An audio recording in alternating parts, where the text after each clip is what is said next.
Brown versus Wynne versus Horvath. Where does David Peterson think the election will wind up?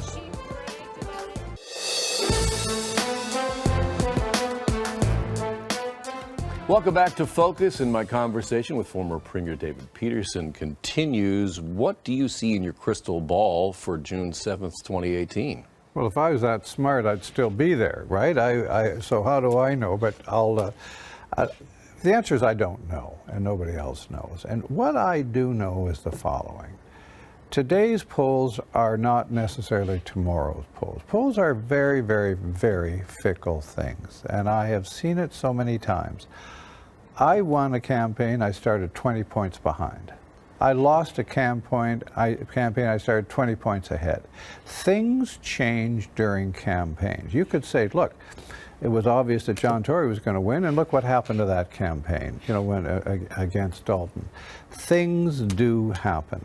Look, I do know the government's in office for 14 years, pick up certain barnacles. Some people want change just for the heck of it, but then they say, well, change to what?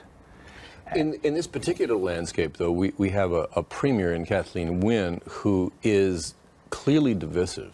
And there is an animosity to her that I don't know if I've seen about a particular political leader in this province before. Would you agree with that? No, I don't agree with that.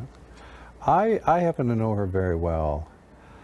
She's one of the, I'm extraordinarily fond of her personally. Forget the politics. Forget whether she's in or not. But we are talking about the politics. But let me tell you, I don't. Her. We're talking about the reaction to people in the province. But some people, she isn't Donald Trump.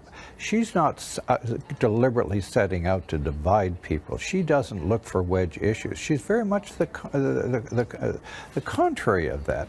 She is a kind and compassionate human being. Look, I admit some people don't like her, but some people don't like the other two either. And a lot of this is based on partisanship. Some people hate on the basis of political affiliation. Alan, the one thing I have learned in my life, I don't hate Conservatives or NDPers any more than I hate people with a different religion or a different color. I think hatred on the basis of political creed is a very destructive thing.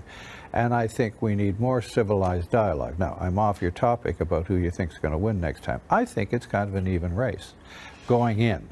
I don't know. I never would have predicted the NDP could have won in Ontario. They did, but they left some pretty bad legacy that's hard to overcome. The Tories are the natural there, but Patrick's got to define himself at some point, and when people get exposed to him, he's going to have to peddle his wares. Most people have no idea where he is, what he stands for, or where the Tories are, except he's just in opposition. The Tories will tell you that it doesn't make any sense to put anything in the window this early because they'll just open themselves up for attack. I'm not telling the strategy. They'll figure out their own strategy. But Michael Harris, when he came in, laid it all out a couple of years beforehand and hammered it out, and people knew what they were getting then, whether like it or not. So, look, I'm not suggesting, I'm not smart enough to give them a strategy. They're picking their own. They think there's certain advantages just not being in government. Whether that's good enough to take them over the line, let me tell you, I know all these people. I actually coached Patrick Brown in hockey. You won't believe this, a little story. When he was on my kids' hockey team, and the only reason I was the coach is so my kid could make the team, because it was a crummy hockey team, and my kids were crummy players, but when I was the coach, they could at least play. So, but these are all good people, but they're not superhuman people. It's all one compared to the other. Let me turn to the NDP, because there are those in the NDP camp who see perhaps a rerun of 1990, that perhaps that the dissatisfaction with long Liberal rule and wariness about Mr. Brown, and then everybody goes to Ms. Horvath. Do you see that? I don't think that Andrea Horvath is Bob Rae. Right? But look, things can happen, but it would be abnormal if it did. It was abnormal then, and don't forget, the NDP were elected with 37% of the vote.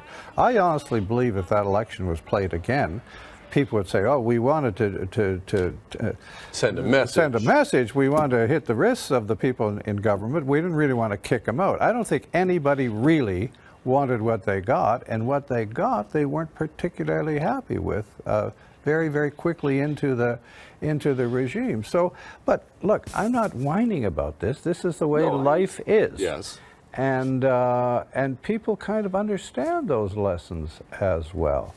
And at some point, Alan, they're going to look in the eyes of the people that are representing the parties, and they're going to decide whether they have the values they share. All governments make mistakes. All parties must make mistakes. Nobody is perfect. But whose values are most lined up with their values, and who cares most about their welfare? And I can tell you, on that scale, Kathleen Wynne does extremely well. David Peterson, great to talk to you as always. Thank you so much for being here. Great to be here. Thanks for having me.